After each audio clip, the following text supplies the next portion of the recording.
आसाम पुलिसाव साख्रि मावनाय दिपेन नार्जारि जायनाखि गसाइगाव महकुमारिनि सिङाव थानाय बे हाखुमा थाराइबारिनि बिथाङा बावैसो सिगां हरखाबै रुंसारि जानानै थादों डिउटियावहाय।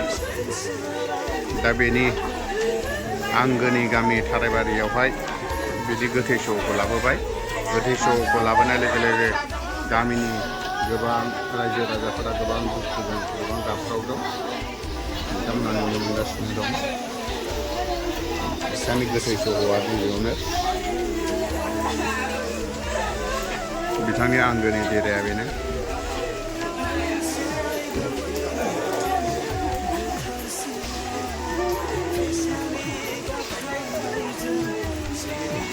बिथां दिपेन नार्जारिया बे न'खरनि नायल' जाल' सासेल' फिसा हौवामोन।